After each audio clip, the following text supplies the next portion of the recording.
Nah, ini adalah continental corporate governance atau di Europe, ya. Dimulai 2002. Semua itu mulainya 2002 governance itu. Setelah apa namanya? Kalau di Indonesia kan ada krisis moneter dari 1998 ya. Setelah itu kita sebenarnya krisis moneter itu ada di Indonesia juga ada di apa di dunia juga ada krisis moneter.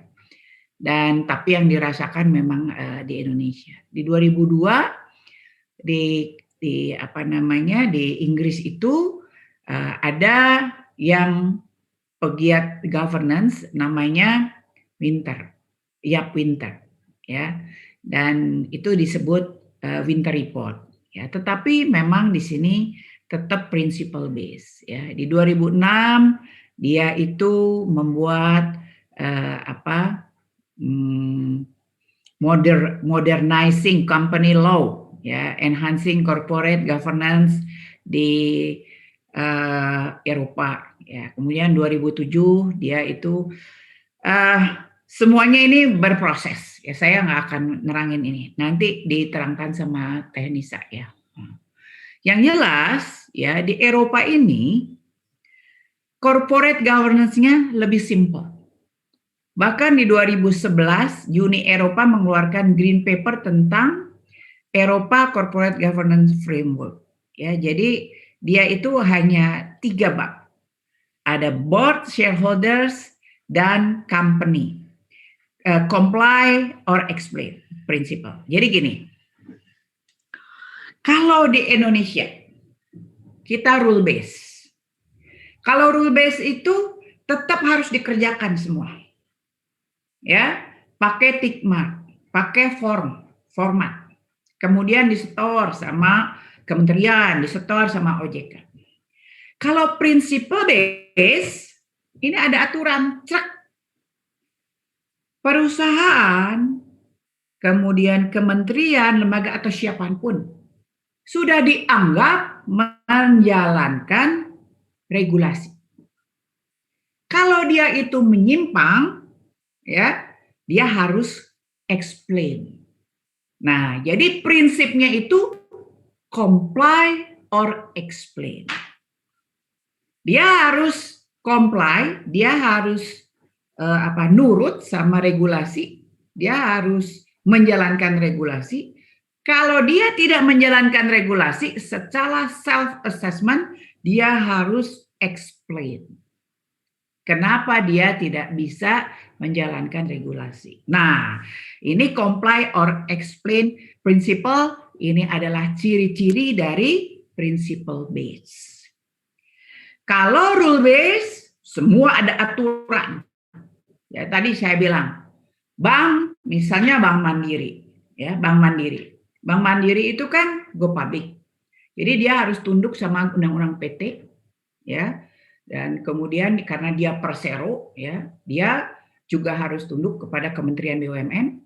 Dia harus menjalankan regulasi dari Kementerian BUMN. Kemudian dia harus menjalankan regulasi dari OJK. Dari OJK-nya itu 3 loh. Dari pengawasan perbankan, ya, pengawasan industri jasa keuangan non bank, karena si Bank Mandiri itu kan punya asuransi, punya apa, ya, IKNB namanya, dan pengawasan terintegrasi, ya. Kemudian dia punya kewajiban mematuhi peraturan BI. Coba berapa? Ya. Jadi regulasi itu highly regulated, ya, sangat-sangat mahal. Tapi hasilnya seperti apa kita nggak tahu, ya. Buktinya Jiwasraya bobol juga, gitu ya. Ada banyak perbankan juga bobol. Nah, kalau Continental ini, ya, jelas hanya nggak principle base, bukan Continental. Principle base itu hanya dia berprinsip, nah, semua perusahaan itu regulasinya sudah punya sendiri, dan kalau tidak bisa melakukan comply, nggak bisa comply sama regulasi, dia harus explain. Nah, ini yang namanya Comply or explain principle. Ya, catat ini. Comply or explain principle itu adalah principle based. Kalau melakukan semuanya, bukan comply, ya comply semua dan melakukan itu adalah rule based. Oke, kita lanjutkan lagi. Amerika. Oh, ini masih. Nah, tahun 2006 Basel Committee mengeluarkan pedoman baru yang terdiri dari 8 prinsip tata kelola. Ya, ini 8 prinsip ini yang saya katakan principle based. Ya, dan prinsip-prinsip ini harus dijalankan, harus comply. Kalau nggak bisa, dia harus explain. Ya, nah ini misalnya prinsip nomor 1, anggota dewan harus memenuhi syarat untuk posisi mereka, memiliki kejelasan dan pemahaman tentang peran mereka dalam tata kelola perusahaan, dan mampu menjalankan dengan baik penilaian tentang urusan bank, misalnya. Jadi direksi misalnya direktur keuangan dia harus mempunyai sertifikasi mengenai financial sertifikasi keuangan lah gitu ya. Kalau direktur risk management dia punya harus sertifikasi manajemen. Nah, kalau komisaris independen harus punya syarat begini, yang tidak independen begini ya.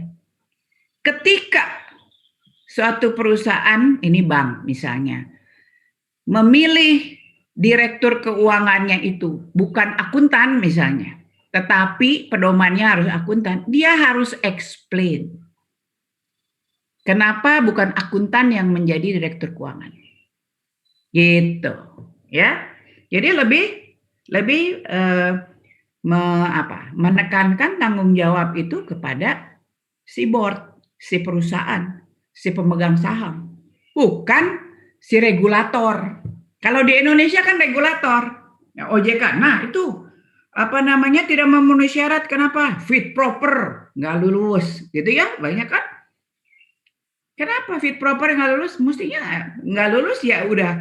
Kalau dia goblok, misalnya tidak kompeten, ya itu salah pemegang saham. Kenapa dia menugaskan orang itu menjadi direksi? Nggak usah regulator itu ikut-ikutan. Ya, kalau di Indonesia banyak selalu campur tangan, begitu bobol semuanya angkat tangan. Ya, kalau belum apa-apa campur tangan, begitu bobol angkat tangan. Nah, ini di Indonesia. Makanya kenapa governance di Indonesia itu belum memenuhi harapan kita. Ya, ini. Jadi prinsip 8 ini comply, kalau tidak bisa di-comply dia harus explain. Oke, lanjutkan Teh. Nah, ini komite yang mengeluarkan prinsip untuk meningkatkan tata kelola perusahaan di 2010 ya, dan mengidentifikasi beberapa bidang utama. Nah, ini ya board practices yang tadi itu yang 8 itu ya, yang 8 itu harus dimasukkan ke dalam board practices ya. Kemudian mereka juga mengatur mengenai bagaimana senior management itu bisa masuk ke dalam struktur perusahaan, risk management, kemudian gaji, ini harus dideklar. Ya, kalau di kita kan malu-malu, ya. Nah, kalau di sana harus compensation, gaji, bonus, tantian itu harus dideklar. Ya, nggak ada yang namanya uang tiba-tiba gitu, ya. Kemudian kompleks or opaque corporate structure, disclosure dan transparansi. Nah, ini semuanya prinsip-prinsip yang harus dijalankan. Kalau perusahaan tidak bisa comply dengan prinsip-prinsip yang mereka sendiri yang bikin nantinya ya dalam board manual. Kalau nggak bisa mematuhi, dia harus comply. Comply kepada siapa ya? Kepada auditors, kepada stakeholders. Di dalam laporan mereka, laporan keuangan tahunan, mereka harus comply. Kalau tidak bisa comply, mereka harus apa? Explain. Oke. Oke, terus kita lanjutkan. Nah, ini dia US Corporate Governance ya.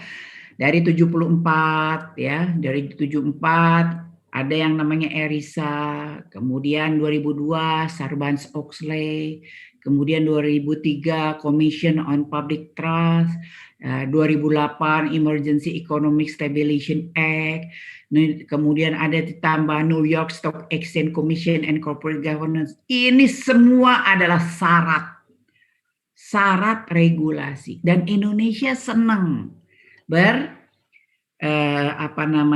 berkiblat ke Amerika karena orang-orang kita tuh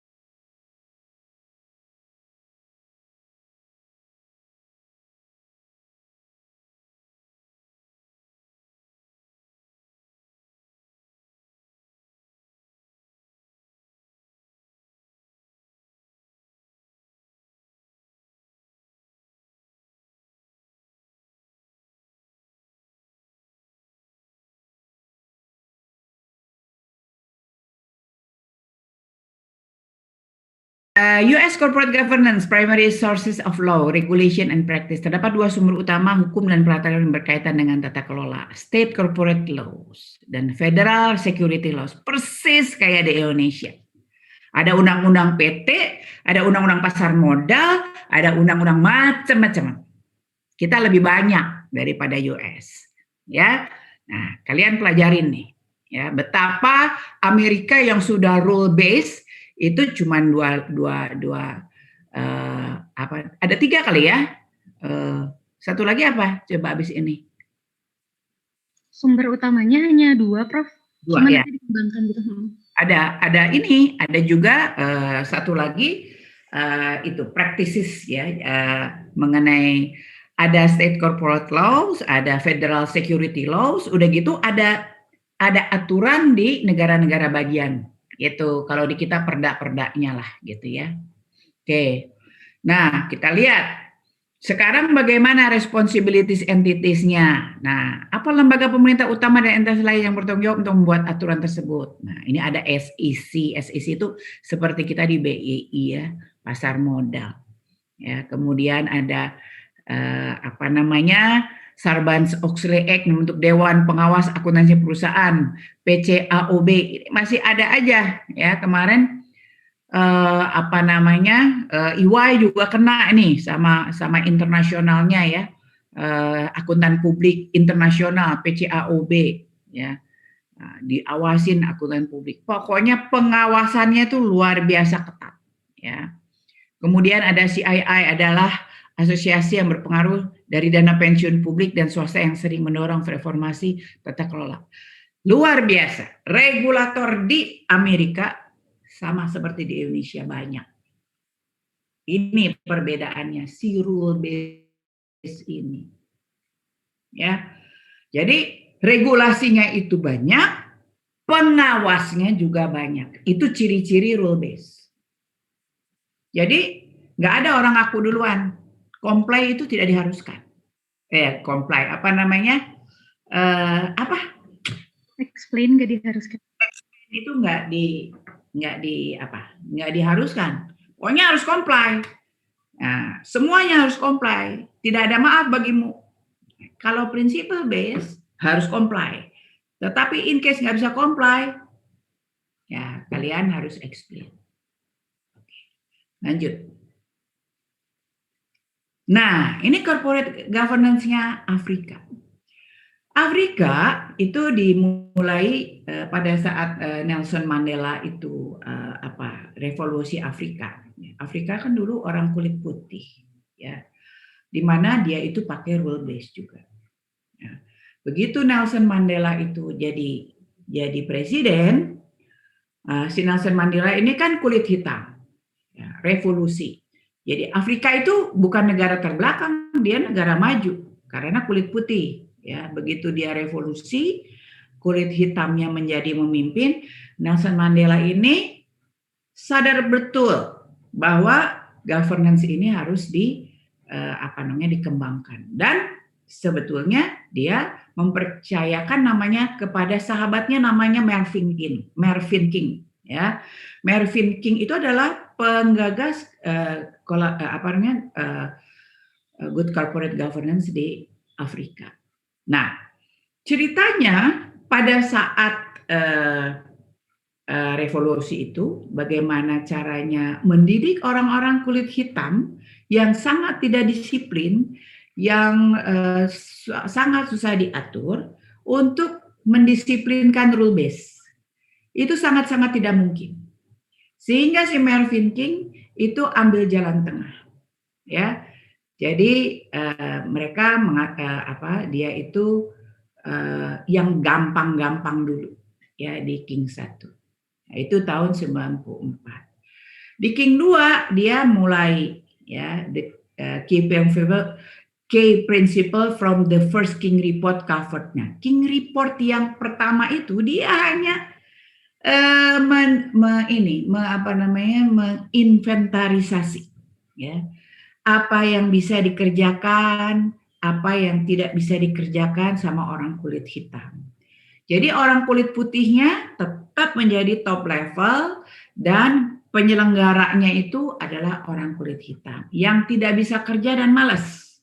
Ya, jadi seadanya aja dulu, bikin laporan sederhana dan sebagainya.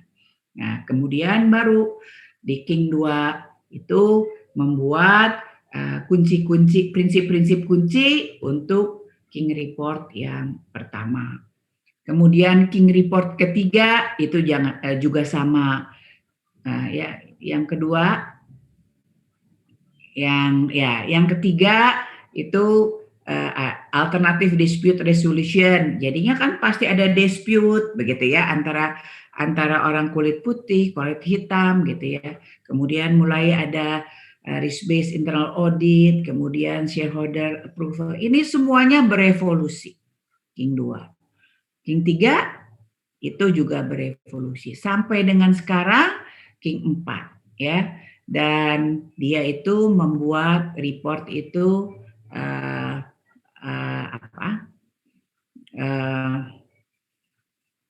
berjenjang begitu ya, masing-masing jadi makin lama makin sempurna, tetapi tetap, ya, apply and explain. Jadi gini, ya, King 2 dan King 3 itu comply and explain.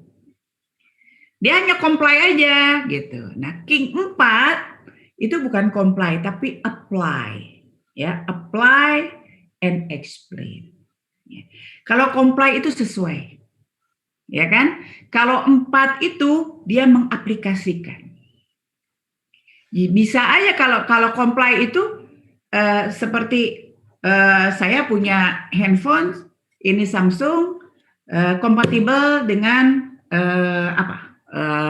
iPhone, Nah, ini bisa saja saya nggak ini ya, pokoknya comply lah, gitu. Tapi kalau apply benar-benar diaplikasikan. So apa yang maknanya di sini? Apply itu saya bikin sendiri dan saya aplikasikan. Ya, saya patuhi sendiri. Kalau comply ada regulasi atau ada kesepakatan, oke, saya comply dengan kesepakatan. Gitu ya. Nah,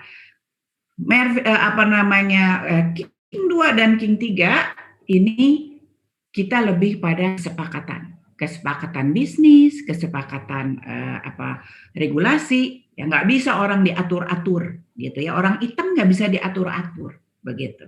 Oke, nggak bisa diatur-atur, tapi kamu comply ya dengan aturan-aturan, bukan aturan tertulis, tetapi aturan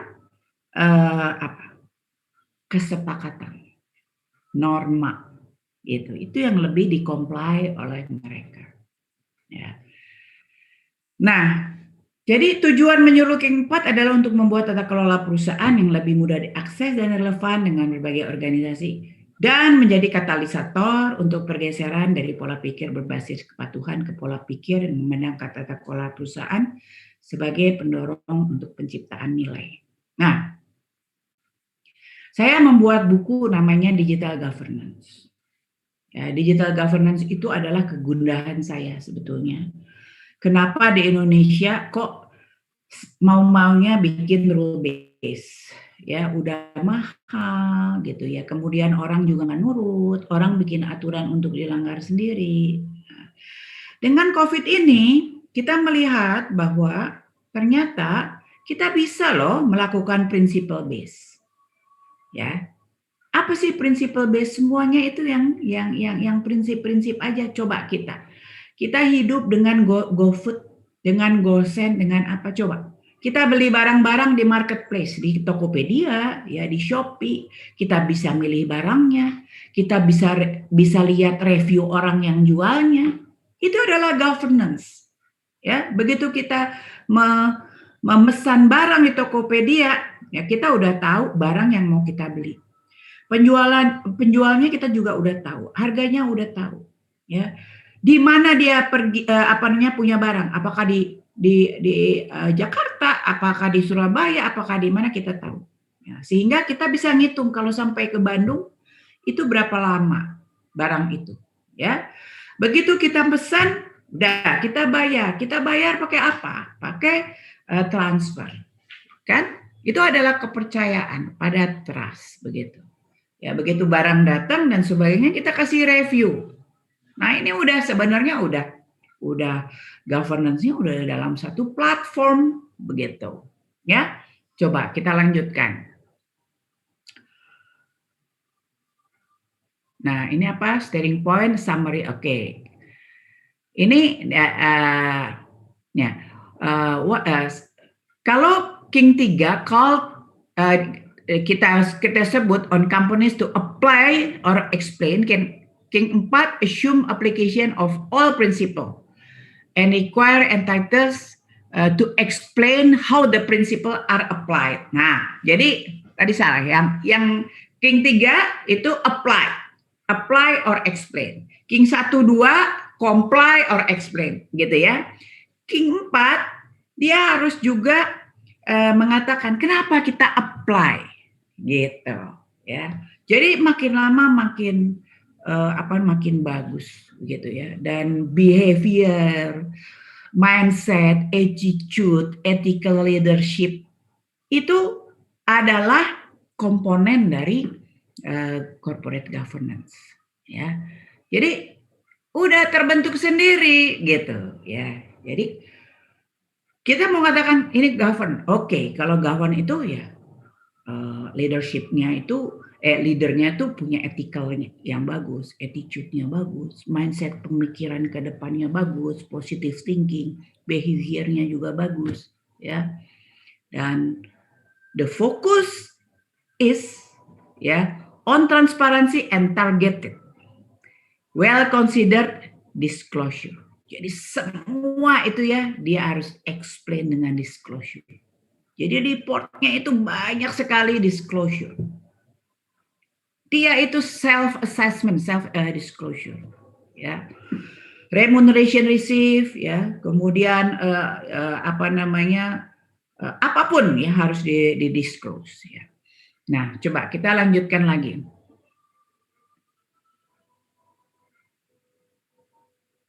Nah, ini adalah key new or enhanced feature of King 4 related to fair, responsible, transparent organization wide remuneration.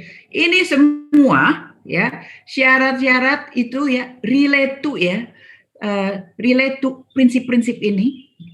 Ya, ada combined assurance, ada social and ethics committee, dan semua ini dibikin sendiri sama korporasi tergantung kebutuhan. Tidak harus semuanya itu dipenuhi. Kalau di Indonesia kan perusahaan kecil sama perusahaan besar sama syaratnya. Harus ini, harus ini, harus ini. Iya kan? Gitu. Kalau dia enggak, Ya, pokoknya semua ini kayak combined assurance model nggak bisa kalau perusahaan kecil, ya kan? Nah, jadi perusahaan itu apanya relate to ini semua, tetapi tinggal milih apply and explain, ya. Jadi kalau nggak bisa tinggal apply aja, tinggal explain aja. Saya nggak bisa apply ini karena selesai. Lanjut.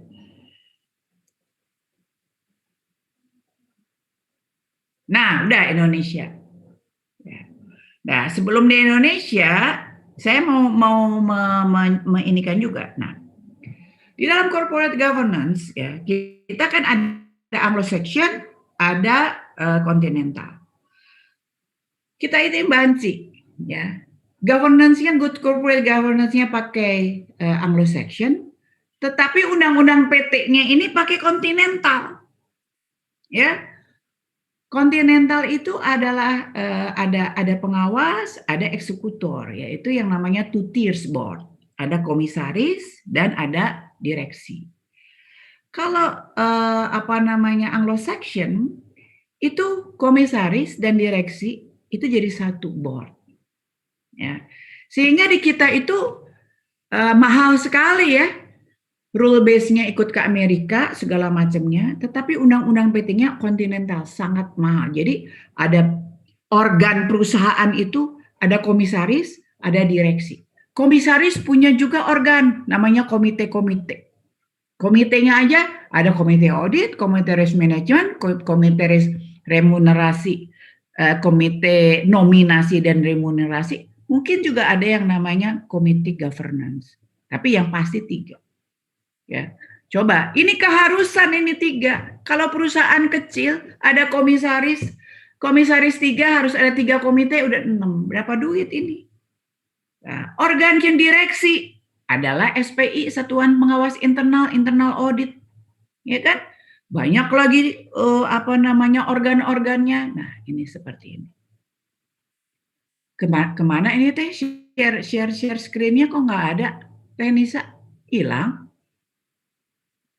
Teh Nisanya kemana ya teh?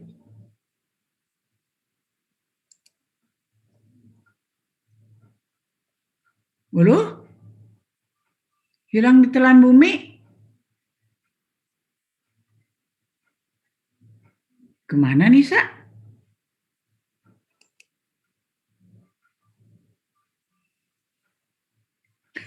Hilang. Kayaknya mati lampu nih kayaknya.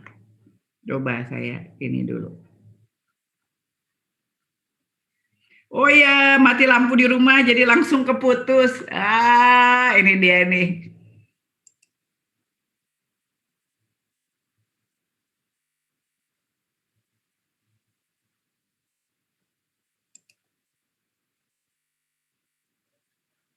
Oh, jadi nggak bisa ini.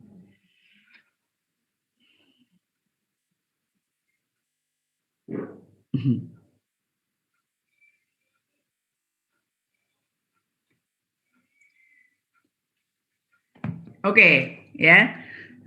Tapi ya nggak apa-apa. Jadi gimana nih ya? Saya nggak punya file. Ya, Mas. Prof, maaf mati lampu di rumah tiba-tiba. Saya kirim filenya ke Farhan, Prof. Nanti Farhan bantu share screen. Ini di saya filenya Nisa itu ini apa namanya? Ada virusnya nggak bisa dibuka. Waduh. Oh gitu. Uh-uh. Bentar, Prof. Minta Farhan, ya Prof, udah dikirim kok ke Farhan. Sebentar. Bentar. Tiba-tiba. Bentar.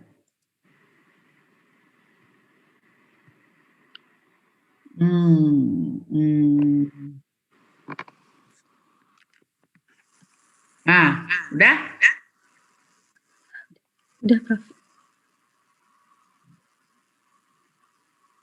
Oke. Sip.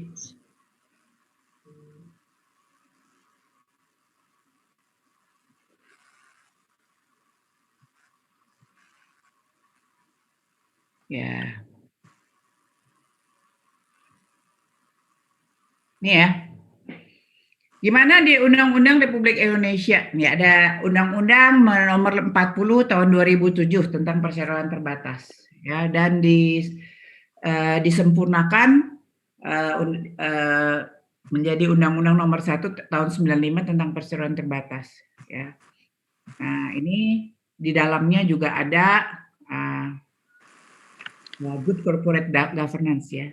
Bahwa perusahaan harus melakukan good corporate governance dalam menjalankan perseroan. Nah, ini undang-undang ini mengatakan mengenai RUPS ya, forum RUPS ya, kemudian dan macam-macam. Nanti kalian baca ya, ini pasal-pasal dari perseroan terbatas. Nah, RUPS merupakan organ tertinggi yang berwenang untuk melakukan pengambilan keputusan penting yang didasari pada kepentingan perusahaan dengan memperhatikan ketentuan pada anggaran dasar dan peraturan perundang-undangan yang berlaku. Jadi RUPS itu ya pemegang saham, kalau BUMN pemegang saham itu pemerintah ya yang tidak go public. Nah, begitu go public biasanya bagian kecil aja ya, maksimum 30% atau 25%. Tetap mandatorinya itu pemerintah. Nah, RUPS itu RUPS itu adalah organ tertinggi. Nah, Dewan Komisaris merupakan organ perseroan yang memiliki kewajiban untuk menjalankan fungsi pengawasan, memberikan arahan serta masukan kepada direksi untuk memastikan bahwa perseroan telah mengimplementasikan GCG. Anggota Dewan Komisaris diangkat oleh RUPS untuk jangka waktu terhitung sejak pengangkatannya sampai penetapan RUPS tahun kelima berikutnya dan dapat diangkat kembali. Nah, kalau khusus untuk di BUMN, ya RUPS itu berkuasa penuh. Ada yang baru 6 bulan diganti ada, gitu ya. Ada yang 1 tahun 2 tahun diganti ada, makanya ada fakta integritas yang mengatakan sewaktu-waktu bisa diberhentikan dan tidak boleh komplain. Nah, gitu. Ya. Kalau di BUMN yang namanya RUPS ini ya merupakan political appointee, ya, penugasan politik, ya. Nah, sebenarnya Dewan Komisaris ini juga merupakan organ perseroan. Nah, si komisaris punya organ namanya komite. Aduh, ini yang namanya memiliki tugas wewenang, baca aja sendiri ya. Ini jangan saya terangkan. Nah, itu yang namanya rule base. Ini kayak begini, gitu. Males banget gitu, maksudnya gitu. Dan udah rule base gini, tetap aja banyak fraud begitu. Prof, mohon maaf Prof, itu si slide-nya belum ke slide yang seharusnya, masih di Eropa yang ketampilnya. Masa sih? Iya. Di kebawahin dulu. Masa sih? Ini Iya, saya Bu. udah. Hah? Nge-freeze kayaknya, Bu. Nge-freeze, iya. Jadi rekan-rekan gak bisa lihat pasalnya yang rumit itu. Oh, ini belum ini. Masih di Eropa. Iya, Iya. ketampilannya. Kenapa? Masih Europe Corporate Governance, Prof.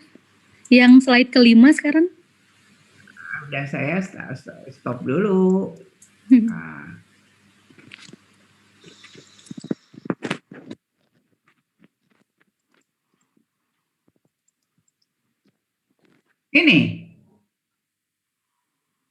Ini.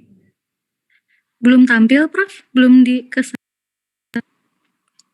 Ini belum tampil? Belum.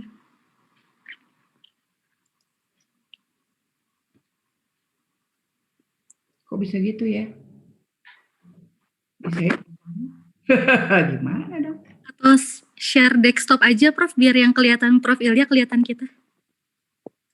Di share screen terus paling pojok kiri atas. Ini belum mau keluar nih. Begitu.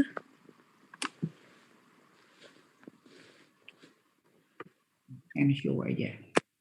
Oke.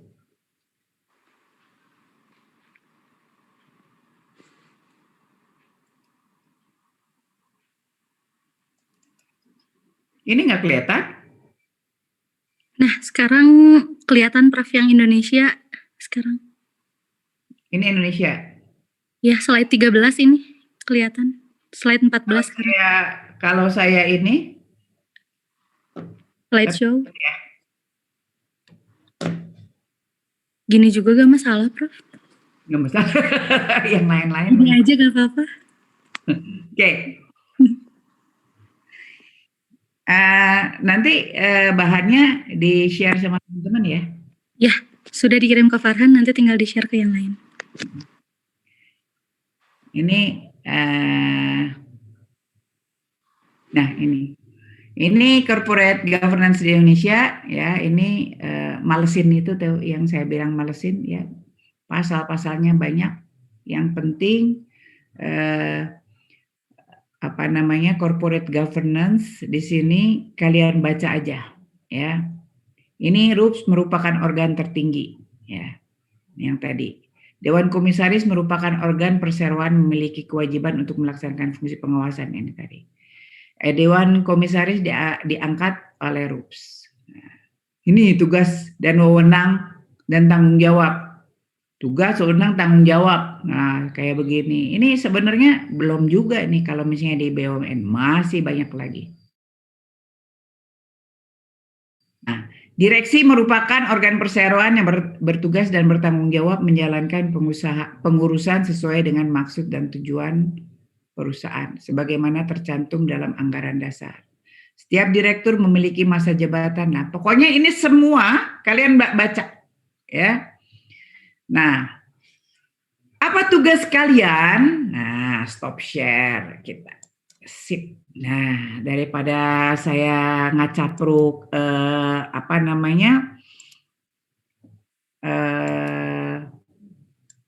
pasal-pasal, ya lebih baik kita diskusi sekarang. Oke. Ya.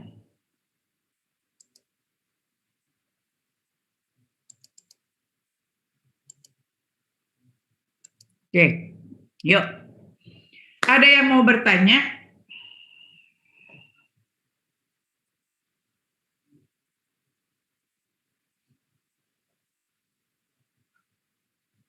Nggak ada?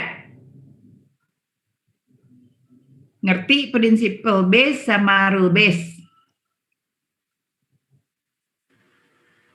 Bu mau nanya Bu. Coba. Umar Bu nanya.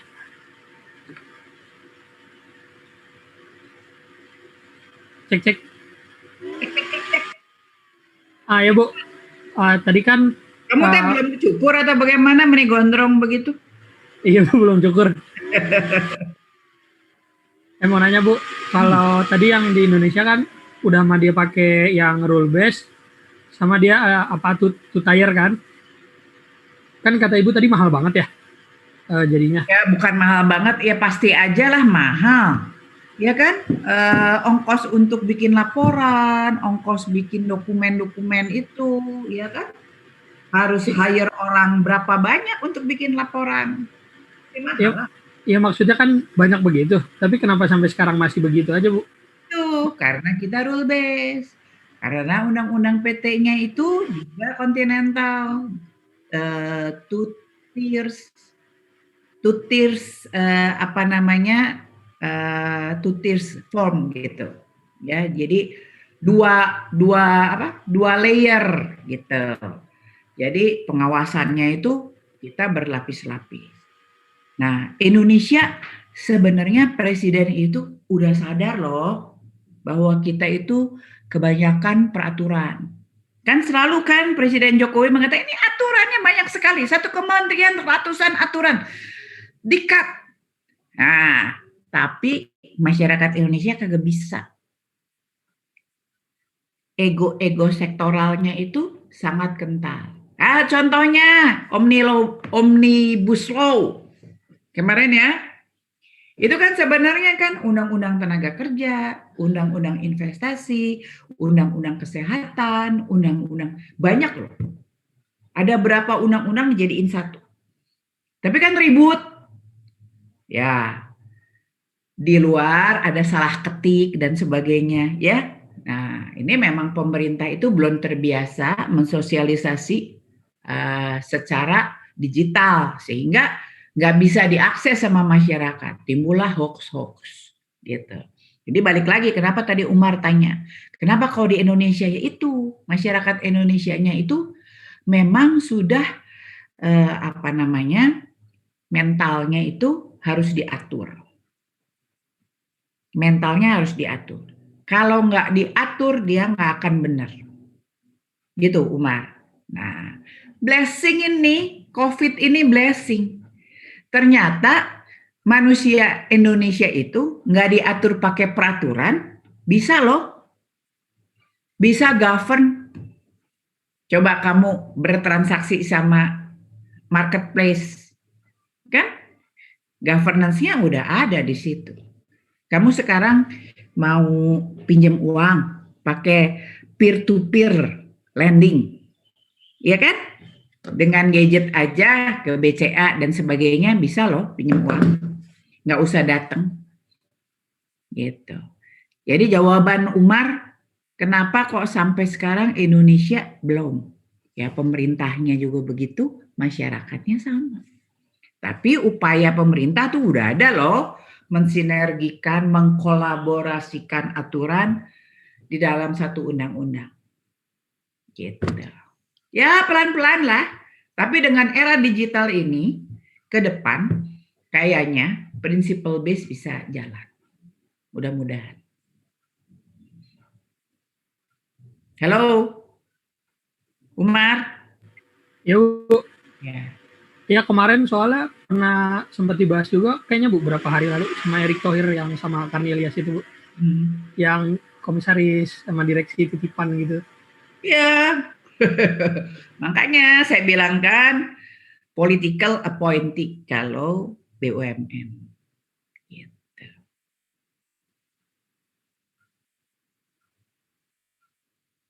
Apalagi udah? Siapa lagi yang mau tanya?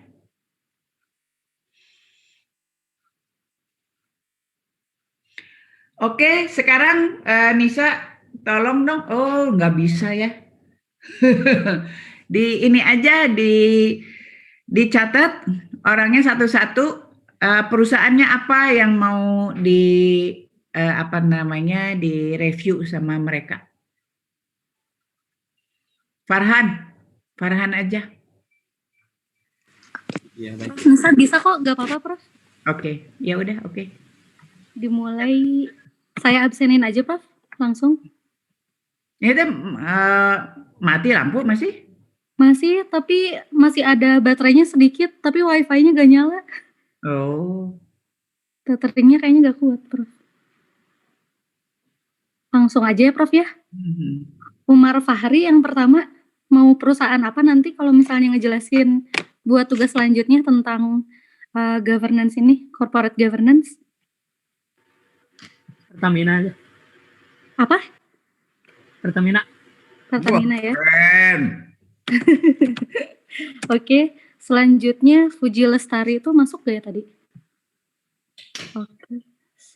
Selanjutnya Ines aja, Ignatia Ines. Mau apa Ignatia Ines?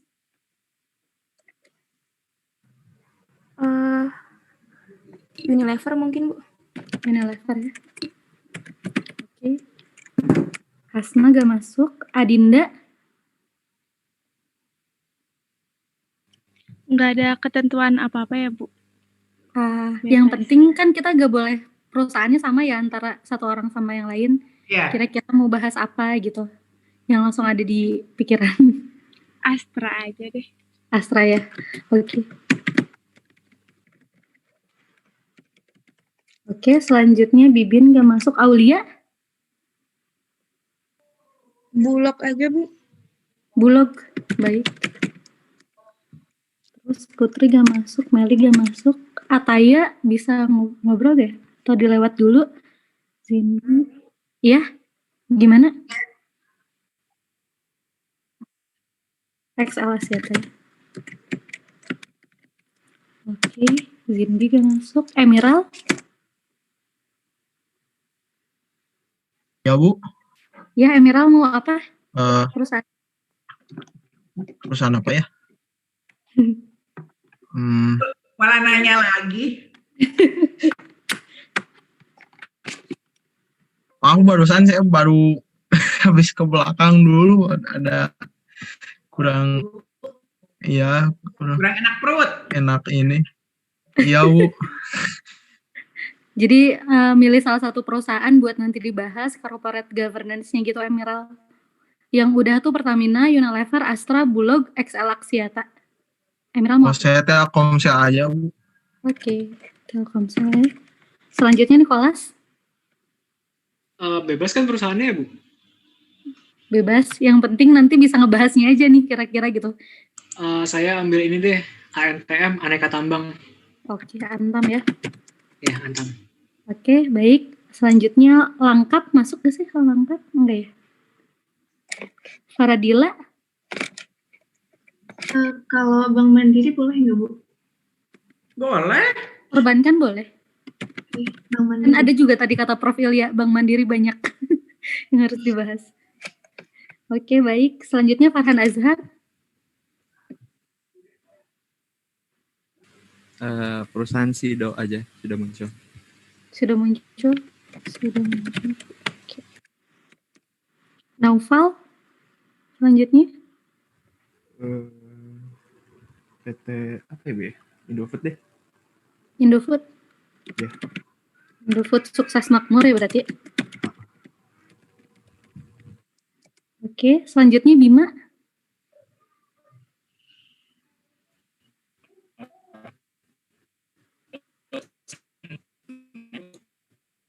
Bima putus-putus gimana?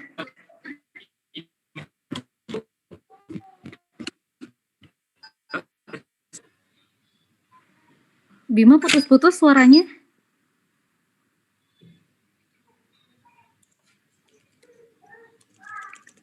Atau sambil nunggu. Iya, udah. Gimana Bima?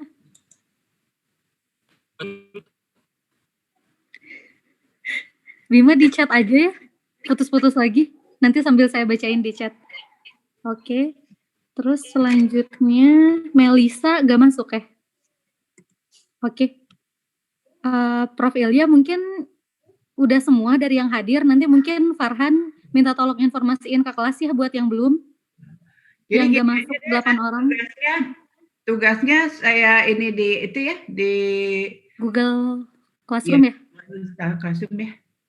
Di apa namanya? Saya untuk minggu depan. Minggu depan hari Senin ya. Gak sempet kayaknya ya. Nggak apa-apa lah. Nggak apa-apa hari Senin tetap. Ya. Baik. Oke, kalau gitu ada yang mau bertanya nggak? Kalau nggak ada yang mau bertanya, kita selesaikan kelas kita sekarang. Kita lebih cepat soalnya yang nggak masuk lebih banyak. Betul. Prof Ilya kalau Nisa boleh nanya nggak ya? Nah, kenapa? Saya penasaran sama buku Prof Ilya, Prof. Karena sebenarnya ingin baca tapi belum sempat beli keluar kan. Penasaran aja sama yang misalnya tadi kalau misalnya di Indonesia ini kan kalau misalnya kita dari rule based ke principle based, apakah memang mungkin untuk dilakukan meskipun itu berangsur-angsur gitu, Prof? Terus apakah memang kan kalau misalnya kita berpikir tuh akan lebih baik prinsipal ya, Prof? Tapi orang-orangnya diatur dulu gitu atau seperti apa ya baiknya, Prof, dengan digital governance ini? Apalagi kebutuhannya secara digital. Ya, kalau Afrika itu pelan-pelan dari King 1, King 2 dan presidennya berkomitmen penuh dan memberikan delegasi penuh ke Mervyn King. Jadi perusahaan-perusahaannya itu diatur oleh si Mervyn King.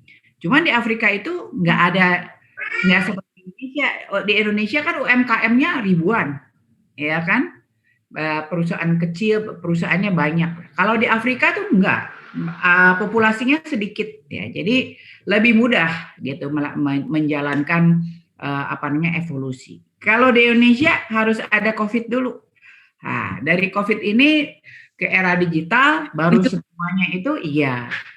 Nah, semuanya itu sekarang kita misalnya proses belajar mengajar, ya kan, pakai Google Classroom dan sebagainya. Kita kan membangun governance ini sebetulnya. Membangun baru kan governance, bagaimana caranya kita dengan mahasiswa berinteraksi, bagaimana mahasiswa membuat tes,